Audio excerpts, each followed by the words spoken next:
सुख निरोगी काया। शरीर से प्रेम है तो आसन करें, सांस से प्रेम है तो प्राणायाम करें, आत्मा से प्रेम है तो ध्यान करें और परमात्मा से प्रेम है तो समर्पण करें।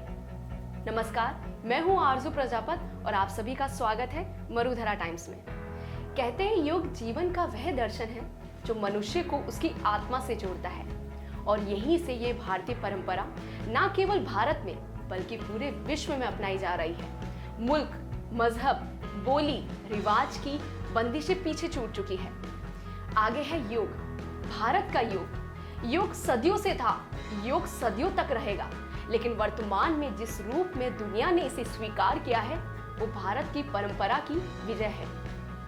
वासुदेव कुटुंबकम की भावना भारतीय संस्कृति का हमेशा से हिस्सा था। योग ने इसे हकीकत में बदला।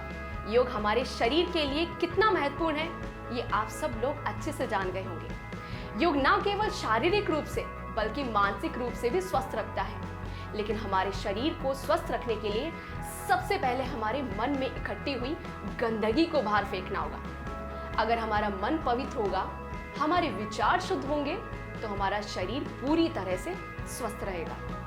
जिस तरह से घर में रखे डस्टबिन में कचरे का ढेर अगर बहुत दिनों तक रहे तो उसमें बदबू आने लगती है, इसी तरह मन में गंदे विचारों की स्थिरता ज्यादा समय तक रहने से उसमें बदबू आ जाती है और पूरे शरीर में फैल जाती है।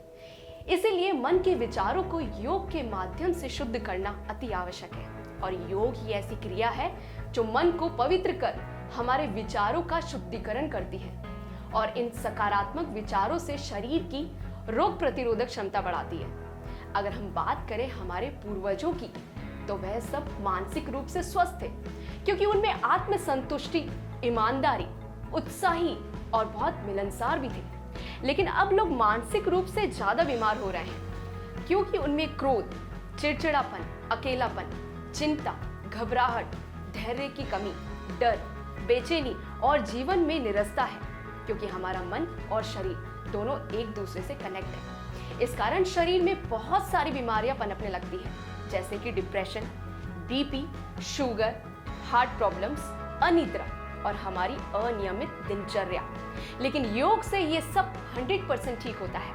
अब तो खुद साइंस भी मानती है क्योंकि एम्स के डॉक्टर्स ने रिसर्च करके बताया कि हर रोज कुछ समय तक लगातार गायत्री मंत्र पढ़कर बौद्धिक क्षमता का विस्तार किया जा सकता है, यानी कि दिमाग की क्षमता को बढ़ाया जा सकता है। ये संभव है।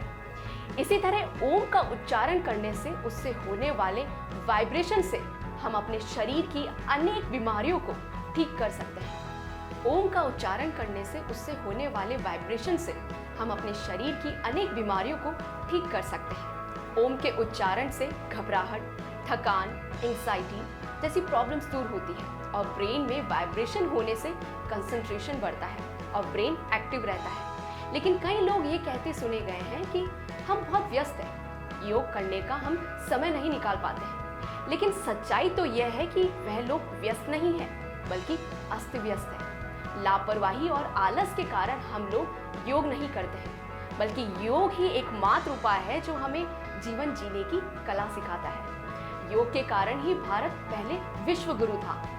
कहते हैं परेशानी कभी बताकर नहीं आती, इसलिए हमें उससे लड़ने के लिए हमेशा तैयार रहना चाहिए। किसको पता था कि एक दिन ऐसा भी आएगा जब ना केवल एक देश बल्कि पूरा विश्व बंद हो जाएगा और इस विश्व में आई सबसे बड़ी परेशानी कोविड-19 का समाधान योग होगा।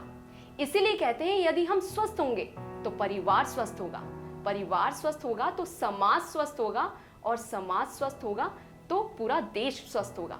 इसलिए अभी फिट इंडिया की भी मुहिम चल रही है। हम फिट तो इंडिया फिट।